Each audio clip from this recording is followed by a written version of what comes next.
नमस्कार मंडळी, सारस्वत स्वयंपाकच्या किचनमध्ये तुमचं पुन्हा एकदा स्वागत. आज आपण पाहतोय कोकणी पद्धतीने केलेली प्रॉन्स करी म्हणजेच कोलंबीची आमटी. तर यासाठी आपण काय काय साहित्य घेतले ते पाहूया. तर आज इथे घेतली आहेत 1 वाटीभर कोलंबी. ही कोलंबी मी नीट करून घेतली आहेत आणि ह्याला आलं लसूण पेस्ट आणि थोडीशी हळद आणि मिरची पावडर लावून घेतली आहे. 2 कांदे बारीक चिरून घेतलेत. 2 शेवग्याच्या शेंगा आहेत, त्याचे तुकडे करून घेतलेत. हे बिमले आहेत.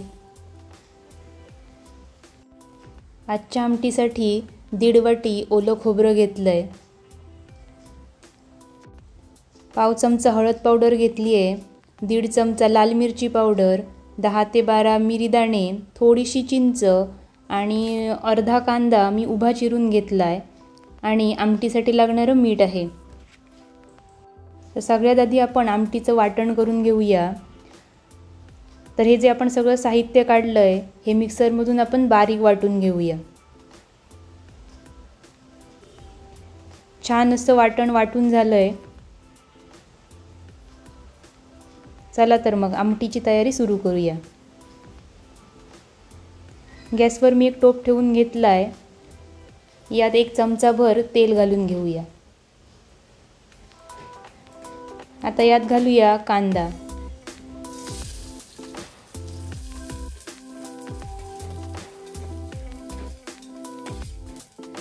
कांदा 1-2 मिनिटं परतून घेऊया. गॅसची फ्लेम बारीक करून हा कांदा परतून घेऊया, नाहीतर स्टीलच्या भांड्यात कांदा जळू शकतो. कांदा छान परतून झालाय. आता यात घालूया ही कोलंबी. कोलंबी छान मॅरिनेट झालेली दिसत आहेत. आता ही या कांद्यात घालून थोडा वेळ परतून घेऊया.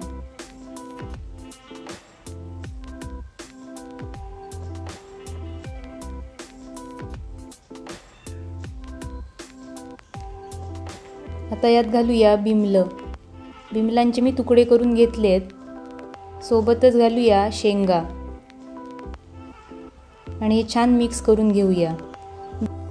बिमलं थोडी चवीला आंबट असतात, तर ह्याऐवजी तुम्ही टोमॅटो किंवा आंबाड्यांचा सुद्धा वापर करू शकता. आता हे छान मिक्स झालंय.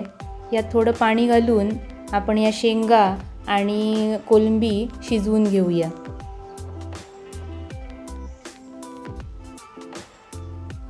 हे शिजायला काही जास्ती वेळ लागत नाही, अगदी 5 मिनिटात ही शिजली जातात.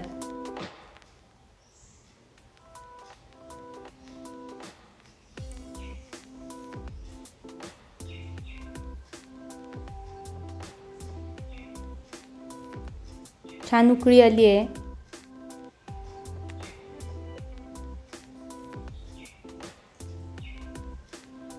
कांदा सुद्धा छान शिजलाय.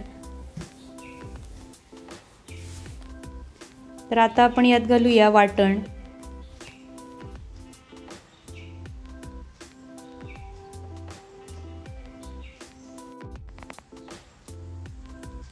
तर सगळं वाटण घातलंय. आमटीची कन्सिस्टन्सी तुम्हाला हवी त्याप्रमाणे तुम्ही जाड किंवा पातळ ठेवू शकता. थोडंसं यात पाणी घालूया.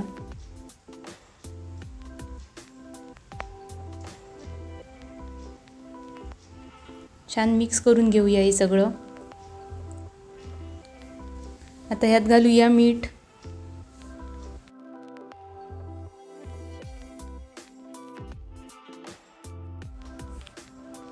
आणि चिमूटभर हिंग पावडर.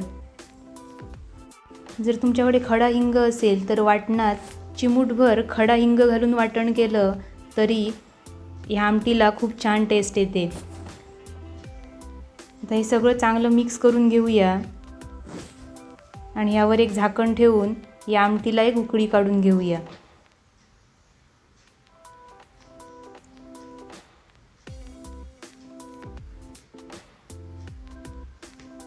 तर आमटीला खूप छान अशी उकळी आली आहे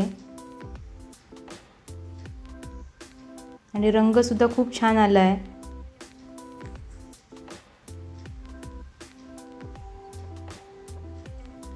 गॅस बंद करून घेऊया. तर अशा प्रकारे आपली कोकणी पद्धतीने केलेली प्रॉन्स करी म्हणजेच कोलंबीची आमटी तयारसुद्धा झाली आहे. तर अशी कोकणी पद्धतीने केलेली ही प्रॉन्स करी तुम्हीसुद्धा नक्की ट्राय करून बघा. वाफाळत्या भातासोबत अशी गरमागरम प्रॉन्स करी नक्की खाऊन बघा आणि तुमची रेसिपी कशी होते हे मला सांगायला विसरू नका. कोकणातील अशा वेगवेगळ्या रेसिपी बघायच्या असतील तर सारस्वत स्वयंपाकच्या चॅनलला सबस्क्राईब करायला विसरू नका. आजची रेसिपी आवडली तर आजच्या व्हिडिओला लाईक नक्की करा आणि आजची रेसिपी शेअरसुद्धा करा. पुन्हा येईनच मी आपल्या भेटीला अशीच एखादी नवीन रेसिपी घेऊन.